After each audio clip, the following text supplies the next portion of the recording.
Hey, this is Cameron, and welcome to the amazing Sor Hands Q&A podcast. Whoa, whoa, whoa, whoa, whoa, whoa, whoa, whoa, whoa, whoa, whoa, whoa, whoa. Wow, wow, wow, wow. My guitar was in drop D. Not that it mattered, because I'm not listening to what I'm playing. Okay. Yeah, how you doing today? I don't have a whole lot of time because I have to teach in like 45 minutes or so. But I saw that there was a spike in subscribers and views on this podcast, which is hilarious, by the way, because I remember starting a YouTube channel and how long it took to get like 40 subscribers, and now it seems like it just happened so fast here. It makes me wonder, like, if this became more popular than my main show, like, would I be sour about it? And I think I would be a little bit, just a little bit, because the main show takes so much work. Like today, for example, I was at my girlfriend's house. Did you guys know I had a girlfriend? Whoa, I know, right? Pretty cool. And we were supposed to like sleep in, but I had my alarm set for like 7 because I just needed to edit an entire video to upload by noon. And that's pretty much every day of the week because I'm lazy and I procrastinate editing, and I end up just doing it in the morning. Like every morning, it's like 3 hours of editing, and it's different than this because these you just film it and then it's done, and it's like a whole hour-long video. But it's cool. I'm not complaining. I'm not complaining about getting more subscribers. That's like insane. It's kind of cool that like the last 2 episodes have had like 150 views. That feels like a lot for a podcast. Anywho, what's new with me? I've been going on a what am I trying to say here? I've been sort of bit by the New Year's bug. I've been exercising a lot more, and I'm finally getting on like an exercise routine. I kind of talked about it in the main show a bit. But I mean, if you know, like I've had kind of a fitness journey. Fitness is sort of like a hobby of mine, which you might not be able to tell by looking at me, but trust me, it is. It is. Yeah, so like, I mean, I talked about this in the first podcast too. Like, just in short, like, I went through college and I kind of gained weight consistently. Not that that is a bad thing, but for me it was. So I decided to lose it, and I lost like 40 pounds in 6 months, which is pretty good. It's pretty fast. And I also like got pretty muscular then too. And then I started this YouTube channel, and over the past like year and a half, I've just been kind of gaining weight slowly because I've become more and more sedentary. Because to lose that weight, I did a shit ton of cardio, like 4 hours a day, plus like an hour of weightlifting every day. A lot of which was walking, but like at least an hour of that every day was elliptical, and sometimes like 2 hours would be elliptical. Just so much cardio. An unsustainable amount of exercise. I wasn't playing any guitar at the time, really. I was only teaching my like 65 students or whatever. So I was just teaching so much and just exercising so much, and it was unsustainable because like fitness is not my passion like music is. I can do music for 4 hours a day for the rest of my life, and that is a life well spent. But like exercise, no, I don't think so. So I'm trying something new, which it's 4 days a week, an hour of elliptical on each of those days, plus weight training. And I weight train for like 20 minutes. Like I just do 4 sets of bench or 4 sets of pull-ups and then some like arms. That's 4 times a week along with the elliptical. So like obviously push, pull, and that's it. No legs because I'm not a chump. And yeah, so that's 4 hours of cardio, which, like if you're going like somewhat hard, you can expect to burn like 600 calories, somebody my size, like per hour. So that's 4 hours, 2,400 calories. Pound of fat's 3,500 calories approximately. So, we're looking at like a little less than a pound every week, just burned off through exercise. And then on top of cleaning up my diet, like not eating like bullshit that I tend to eat sometimes when I get a little lazy, switching out food for like protein food, just stuff like that. Just eating high protein. If I'm like hungry for sweets, eat the protein bar instead of the cookie. And again, not that there's anything wrong with eating the cookie. It's just when fitness is your hobby, you want to eat in a way that you can like pursue your hobby with, which is what I'm doing. Yeah, so but for the stats, like I was shredded at like 153. We'll call it like 150 because I'm sure I've lost some muscle too. Right now I weigh like 165. Pretty much on the dot. I actually weighed 164 the other morning. So we'll see about losing like a pound every week for 12 weeks or 16 weeks or so. Get down to like 150. Maybe I'll lose less than a pound every week. It doesn't have to be that fast. That's pretty quick. And then, I think I'm optimistic about the 4 days a week thing because I really feel that I can pretty much sustain that forever. Because it basically comes out to like 6 hours a week dedicated to exercise, which is kind of a lot, but it's not really that much. Like that's a fine amount. And exercise is good for you regardless. Like 6 hours, like come on, you can dedicate that much to exercise. So yeah, that's what I'm doing. And I already feel better, like doing the cardio, because I've kept weight training throughout this whole time. And that's why I'm still like somewhat strong. Just for some stats, like pretty recently I could do 20 pull-ups. I haven't trained for like volume like that recently. I do like really slow pull-ups and I usually do sets of 12. But like if I'm really trying, I can do like 20 clean pull-ups. Benching, incline dumbbell benching, like I do the 65s. I'll do sets of like 7, 5, 5 for like 3 sets with 65. And then like working like sets of 12 with like 55s. So like not like super duper strong, but not bad. Not like weakling or anything. I had to train to get to that because I was very weak at first. So I didn't stop doing that. It's just the cardio and like kind of slacking on my diet.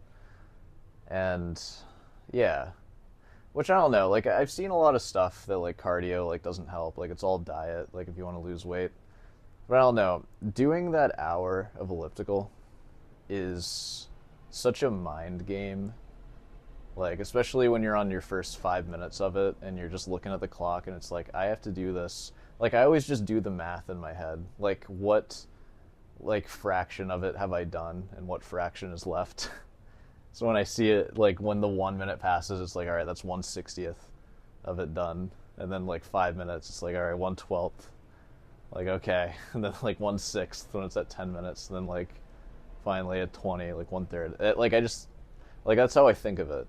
And it's like, how many more of these lengths do I have to do until I'm done? So it's like at 5 minutes, it's like, all right, 11 more. 11 more of those. And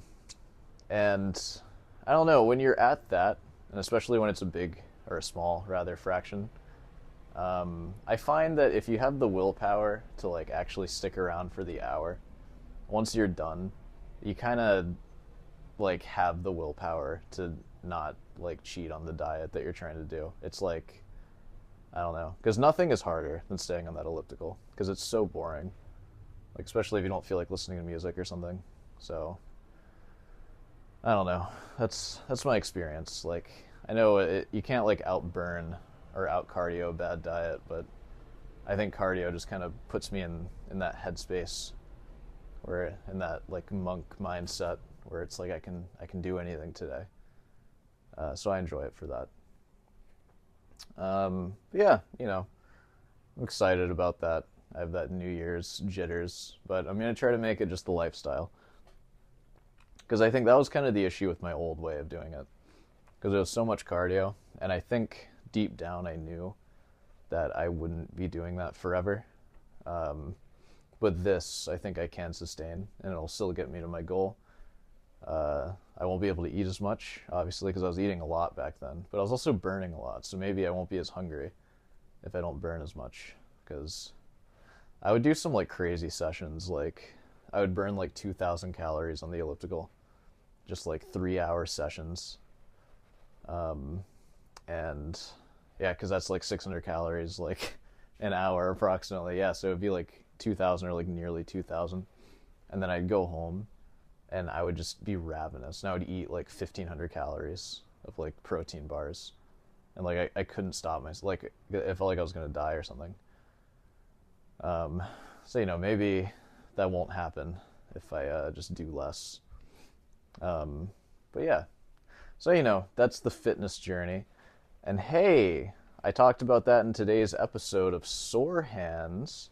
So, why not go into today's episode, the comments. I actually haven't looked much at the comments, but I saw a few of them. Let's see what you guys got for me. Let's see here. Wow, 400 views already? Not bad. Let's see. So, this video, it was called I May Have Been Wrong About Some Things. Not surprised, views are up. You guys want to know what I was wrong about. And God, you can really see I look so much healthier. Because I show like 2 pictures of myself, one from the video and then one from a video like 15 months ago, like when I started. I look so much healthier in the 15 months ago one. I've been going through it. Let's see. What have you guys got? Oh, this one is from Abraham Icemall. Friend of the channel, of course. You said, bro, the elliptical burns so much fat, it's not even funny. By the way, you don't feel it. Yeah, it really does. Elliptical is very good. And I'm picking elliptical because I am really trained in it. Because I like transformed my body, basically, with the elliptical, like 2 years ago. Where I went from like 185 to 153. That was all just doing a ton of elliptical. So I'm already really good at it. And even after not doing it for a few months, like I was able to do an hour, like pretty easily. So yeah, I'm in like a good starting position because I don't even have to train to do the exercise. Like I can just already do it. So it's good. Okay, this one is from Boom Shinkon. You said, don't underestimate the power of leg work and cardio. What?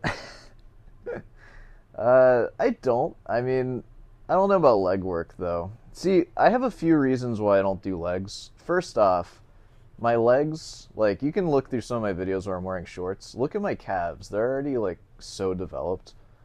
And the same thing with my quads, too. Like, my quads, they're not as developed as my calves, but they have size to them already. And it's just genetic, you know, and I don't know. I just feel like it's not like an important part of my physique. Like it is for some people. But I don't think it makes you look cooler to have like big legs. I think having like jacked arms and like a big chest and shoulders, like maybe traps, abs, jawline, that's what you want. Big legs? I don't know. Does anybody care about that? Like, because that's why I work out. I don't work out to be like a stronger, healthier person. I work out because I want to look cool and like not like, you know, I want to be healthy, but it's a big deal for me to look cool. So, you know, that's why I do it. But you kept going. Experienced walkers are able to drop into a cadence between 100 and 140 steps per minute with unerring precision. Am I an experienced walker? Probably not.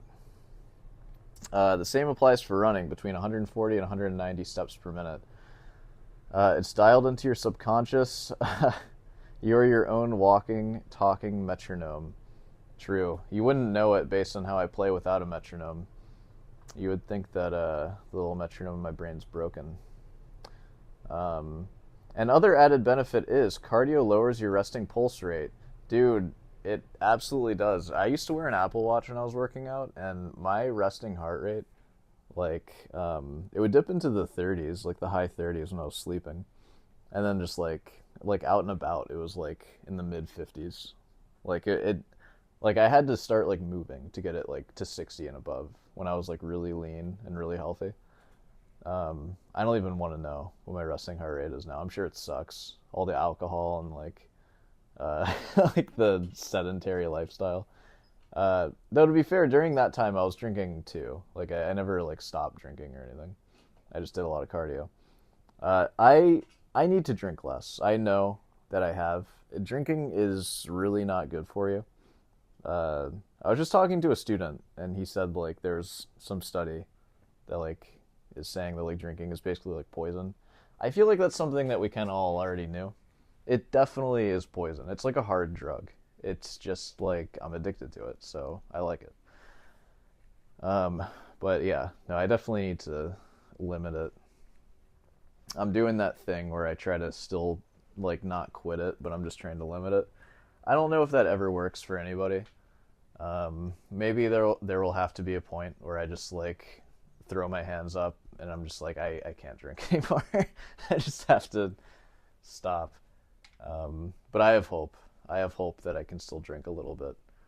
But we'll see. You know, like not everybody gets to drink. Like some people do, and it's just not an issue for them. And it's an issue for some people. It hasn't been like an issue per se for me because it hasn't affected my life like negatively. The worst it does is it just like I wake up hungover and that sucks. But it doesn't like I don't feel the need to drink like throughout the day when I have like responsibilities, you know. But yeah, I mean like for years, like most nights I do have at least one drink. And it really is just like sometimes it is one drink. Because like one drink just kind of does it. Like I don't need to get like drunk or anything. But you know, like you're rolling the dice every time you have that one drink. Because when you have that one, it turns into two sometimes, and then once it turns into 2 and 3, it's like that's it. Like you're done. That turns to 5, 6, however many you want to have, and then you're like walking to the gas station and doing all this stuff. It's not good, but most of the time it's just the one. But I don't know. I'm a believer for now. We'll see if I can make it out of that one.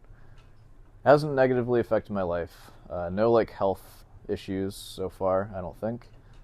So you know, we'll see. this is a really dark episode so far. What were you talking about? Walking? Yeah, you become your own walking, talking, guitar playing, beta block. What? The other added benefit is cardio lowers your resting pulse rate. You become your own walking, talking, guitar playing beta blocker. Couple this with fresh outdoor air, a cool wind in your hair.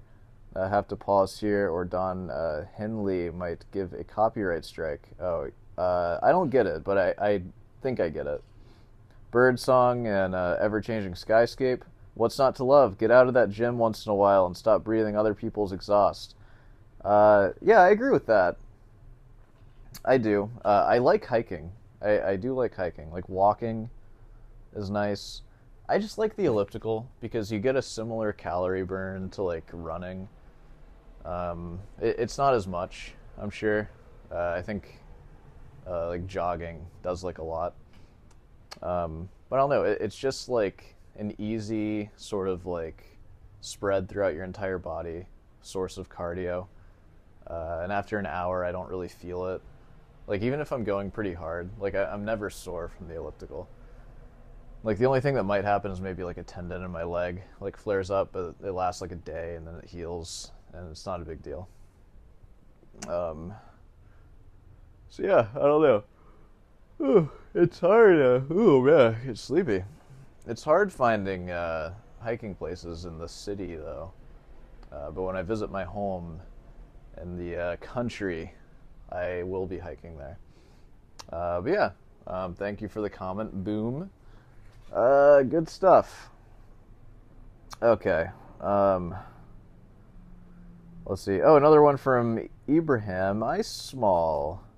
Okay, what if I ask you about what if I ask you about what you practice when you practice your scales, and then you answer like what scales and how much? It's a great question. I'm just practicing like the G major scale most of the time because I'm just working on the right hand IM and MA alternation. So the scale is irrelevant. But as I progress in my scale work, there are tons of places to go. Like, oh man, I was talking to a friend. I've been talking to this friend a lot. He's been giving me a lot of homework to do. Because he's the one who like sort of enlightened me with like the articulation thing to think about. But he mentioned like practicing scales and thirds and sixes and also working on melodic minor to help with like counterpoint stuff.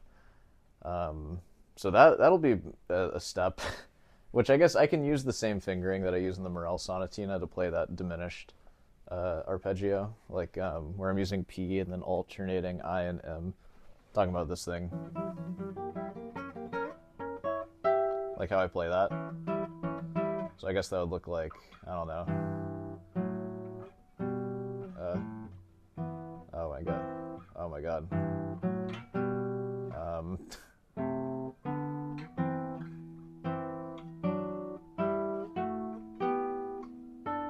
Nope. Nope. Yeah, so like if you can go through that and like, I don't know exactly how I'd approach it. Like maybe for those scales I would just do 3 octave and just get really good at going one way up the guitar and just maybe have like a few different string switches worked out, like going high up, or I don't know. I would probably work on it 3 octave and practice like switching into different positions and like staying there primarily. You know what I mean? That'd be pretty cool. Same thing with thirds too, working on third scales. Yeah, that's kind of like, I feel like pianists do that a lot, but I don't know. I haven't heard of guitarists practicing that, but I also don't talk to a whole lot of guitarists, to be fair. So who knows? Who knows what everybody's doing? What else we got? Next question. This one is from Helpless Harmonies. You said, you can't be as strong as you can be without doing legs. I like you, but you're intellectualizing weakness. Intellectualizing weakness. Does that mean like I'm making weakness seem cool? Because I'm saying like you're stupid if you hit legs. Yeah, I mean, I can kind of see that. So that's a really great point, because I've had arguments with people about this. Like, there's the optimal thing you can do, which the optimal thing is working in a leg day into my routine and hitting legs all around. And that's like how I can grow the most muscle mass possible and like technically be the strongest possible. For my goals, all I really care about is that I have abs, I have bicep vein, and like I don't really need to take my pants off for most reasons. And even if I do, like my legs are still developed. Like I don't have small like lanky legs. Like I'm not like a skinny guy by nature. And I don't know. I kind of feel like I always had like big legs and kind of like wide-ish hips with like slightly more narrow shoulders, which is not a good look for a guy.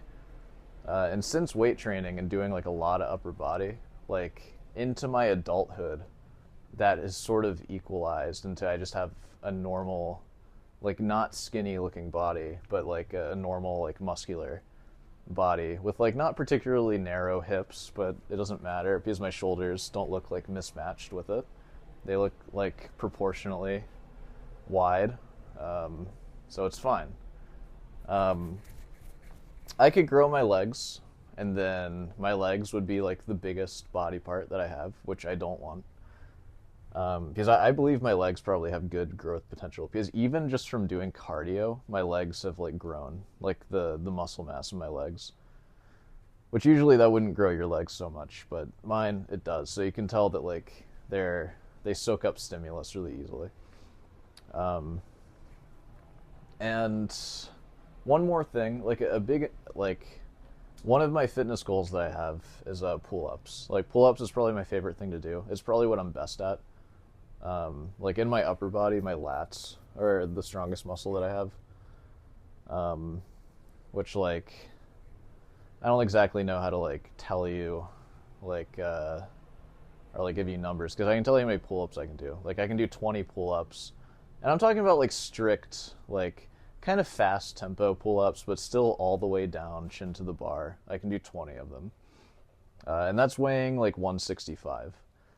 So when I was 153, and my lats were less trained at this time, because my lats are stronger than they were then now. I did 27 pull-ups, like good clean pull-ups. I don't do like fake, like half rep pull-ups. I promise you, they're all the way. And I like even when I do train pull-ups now, I like to hang at the bottom, like for every rep, just to like stretch my lats and then pull up, chin to the bar, or even a little beyond. But as I get tired, like chin to the bar is enough. Because I believe the most effective part of the rep is the bottom half, anyways. And yeah, so my lats are just very trained, and you can tell, like even when I flex them now, like they make me look wide. They're there. They're more developed in my pecs. They're more developed in everything. And so, like, my point is, grow my legs. It's like I'm wearing a weight belt now. Like, grow my legs like 10 pounds, which is probably what would happen if I trained them for like a year. Like, it just means less pull-ups. So I don't know. And also, like, there's the whole idea of like bandwidth with muscle too. Like, instead of my legs growing 10 pounds, I would seriously make the trade-off of growing my upper body like 2 pounds. If I could pick one of those, I would pick the 2 pounds on the upper body. That's just me. So, like, when it comes to being the strongest possible, I don't really care. Like, there's no situation where I need strength, like, ever. Like, I'm never dangling off of a building. I'm not like a superhero. I carry around pepper spray. Like, I don't plan on ever like fighting anybody. That's just not something that I would do. Like, it's either pepper spray or run. Pepper spray is huge. That's the defense. If I'm like walking with my girlfriend, like, boom, you got pepper spray. I'll protect you. I don't need to break a nail on this guy that's bothering us. Just spray him. And I recommend everybody get pepper spray. Fighting's not cool. Anybody who wants to fight, I feel, is kind of stupid. If somebody's trying to fight you, they're stupid, and you should just spray them with pepper spray. And that will handle it. Like, and I know, I tell people the pepper spray thing, and I always get this reaction of like, well, aren't some people like immune to it? And it's like, no, I don't think anybody is immune to pepper spray. Like, I tested out my pepper spray on some grass, and a little bit got on my thumb just from spraying it, and I walked home. It was on my thumb for like 5 minutes. Just like a little bit, like a drop. And my thumb skin was burning for like 3 days. Like, I had like a little rash, and like it burned. Like, I burned it on the stove. Like, and now, like, imagine like the kind of damage that would do to such a sensitive organ, like your eye, or even just your face, like the skin around your eyes. Like, it would be devastating. So no one's immune to it, I don't think. Like, maybe you can build up a tolerance to it, but no, like your eyes, once you take away someone's sight, like, they're pretty immobilized. So yeah, I highly recommend pepper spray. Don't break a nail over idiots trying to fight you in the street. This isn't Boss Rutan's fantasy. Throwback to Boss Rutan. I need to watch another one of his videos. Yeah. So, you don't need to be the strongest ever. Just be what you want to be. It's a slogan for something, I forget. Let's see here. Any other good questions about this? Oh, Frank Rogers, the change in your playing is extremely dramatic here and is in an amazingly good way. Note duration philosophy for the win, it seems. Yeah, it does seem that way. I have been thinking a lot about that. I've also been slow practicing the Morel Sonatina Movement 1. Just between you and me, I want it to be a surprise, but I mean, if you're listening to the podcast, then it's okay. I can tell you. I think pretty soon I'm going to record the first movement of the Morel Sonatina. I would like to do that. Just because I feel that I'm ready, and over the past few weeks, I've been developing like sort of my narrative of it and how I want everything to come out. And I think it's getting pretty solid now, and it's like pretty interesting. And of course, I think that I can play, at the very least, each passage clean enough to like record it. Like multiple take recording. So I think that could be a cool next piece. I do need to look into like the copyright laws of like uploading a piece like that that's just a piece that's under copyright currently. Because with the Bach, like that's public domain, obviously. With Morel, like that stuff is all very much under copyright still. So I need to figure that out. Like, I think maybe the worst that can happen is just the monetization will be taken away for that video. I would like for it not to be, though. But also, it's not a huge deal. Those music videos don't really make that much money. It's the long videos that make the money. But, yeah, Morel Sonatina Movement 1. That one will be next. Which is, it's pretty cool, putting out videos, music videos like that. Really makes me feel like I'm making art and not just talking shit all day. It's like, oh, I can at least record these pieces that I'm working on in a way that's not too bad. So yeah. Next question. I noticed the change in dynamics. That's from Alex B. Good job. Thank you. I have been working on that. Love your videos, bro. From Dill Pickle. Love your videos. Thanks, man. Wow. Well, that's all the comments on that one. I mean, that pretty much covers everything. I have to teach in like 9 minutes, so, I might just wrap this one up early. Might play a little bit for you. My hands are cold. What do you guys want to hear? You want to hear me play something like an E major chord? Ooh.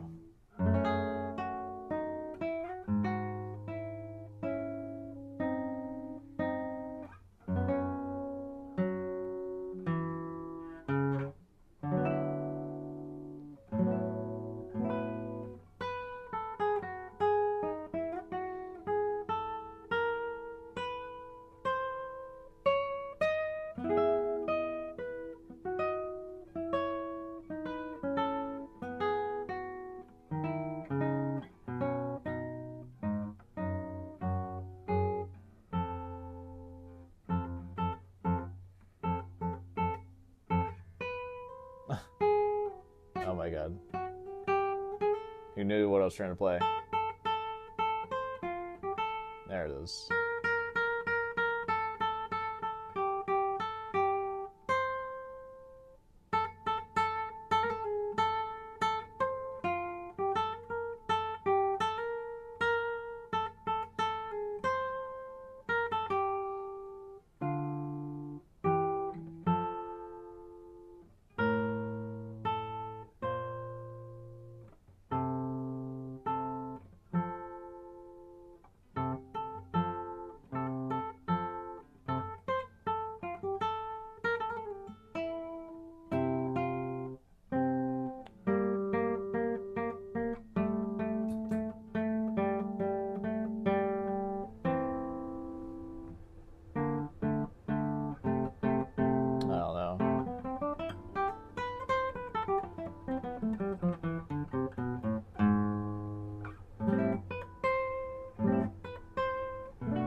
I'm like not playing anything good, I'm sorry. Not that I ever do. I'm just kidding. I don't know. I think this is going to be a short episode of the podcast. I just wanted to check in and just sort of answer some comments. Yeah. Well, any questions on anything before I go? Uh, yeah. All right. Well, if you don't know who I am, check out the main channel, and there you'll find all my plugs for merch, guitar lessons, whatever else there is. There's a lot of stuff, so go check it out. I have like 400 videos now. Yeah. All right. Well, I'll see you in the next one.